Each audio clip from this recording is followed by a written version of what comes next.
Gonna recess a custom built-in bookcase right here, so I think the best size would be to just mirror the size of the door over there. All right, all cut out.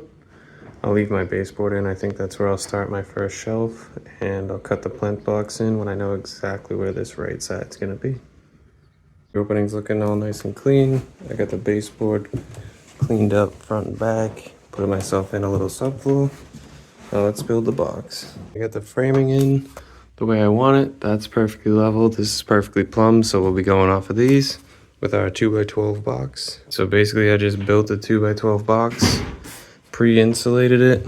This will be my finished back. Everything else will get finished plywood. I'll recess the adjustable shelf tracks into it. And if all goes well, this should sneak right in and make for some easy finish work. All right, so with a lot less wrestling than you might think, we're all set nice and plumb, as well as level. It's kind of cool that the levels are holding each other, but we're also set back the 3/4 that we want all the way around. Boop. Now let's go look at it from the attic side. So this is the attic. It's real nice and snug up to everything. I already have another piece cut to go onto here, and these sides cut, the top and the other side. So rather than wrestle with some framing and then insulating it with bad insulation, I thought this would work out pretty well, and so far so good. Use the 5/8 bit and a guide to recess some adjustable shelf tracks. There it is so far, with the sides, the top, and the basin. Managed to keep it perfect with the base. This is at a level, so obviously the shelf's at a level, but I tucked these up tight so that they would be with the header, so they'll all be level. But cut the plinth blocks in, and we managed to salvage the baseboard and make the whole room look cohesive. So that'll be nice. Now we come to the greatest place ever. Anderson McQuaid in Cambridge, Mass. And we grab the closest we can find to the existing trim so we can replicate. Time to address the fact that this existing wall is 9/16 out of plumb. Obviously our bookcase is in plumb, so we're gonna try to recover 9/16. It's wider down here. We're gonna do that by fudging with our extension jambs, reverse reveal, our trim, and then we'll scribe the left side of our trim, and hopefully we can recover about 7/16 of that 9/16. All right, so we've made the first and most substantial recovery of that 9/16 so far. Instead of our 1/2 reverse reveal, we're going from 5/16 up to 1/2 inch, which you'd have to be an eagle eye to see on a reverse reveal. And I'll show you the next one. So this is where we're at. We've ripped this piece off. We did our first step down on the table saw and then ripped this piece off. Now we replace that top piece with a 7/8 by 7/8. This bottom piece is actually the piece that we ripped off right here. Works out well. There's a little sliver underneath here, a small sliver, and that just picks us up so that we have the proper reveal right there. And those are a pretty close match. We've added our first piece of the puzzle using glue and these 1¼ screws. And this one is actually wider, which is why I brought 1½ screws as well. And that's because if you remember that wall's in 9/16 out of plumb. So whatever we can't recover with our other adjustments, we'll be able to scribe this and fill it in for the rest.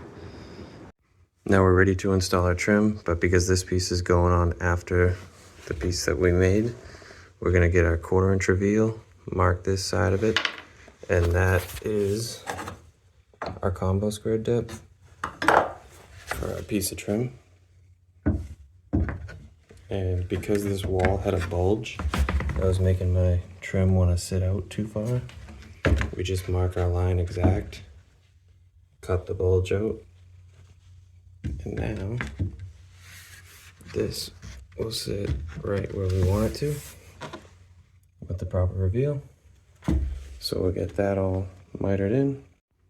It's actually pretty simple from here because we already have this miter on our initial extension jamb. So in the interest of lining up all of our miters, that's where our mark's gonna be. So we have our first and most important piece of trim installed. The entire opening, this whole frame, all the finishes were determined by this top corner right here. So we have our sliver behind the trim so that when we put our next piece on, we have the right reveal on our third step down. And ripping this wider allowed us to go from a strong 7/8, which is the same as our other pieces, down to about 1 1/8 inches. So the combination of gaining 3/16 on our reverse reveal, a strong 16th on our regular reveal, like that, and then the 1/4 inch here, that pretty much eliminated that gap to your naked eye. If we had just ripped this at a strong 7/8, we'd still have a 1/4 inch caulking bead here, and that would be no good. So the whole opening was determined by this top left corner, and you just want to be thinking ahead with stuff like that, because if we had just done it from the bottom, once you got to the top here, this would be a tiny little sliver of a scribe, which is no good. And this should be the final piece to the casing puzzle.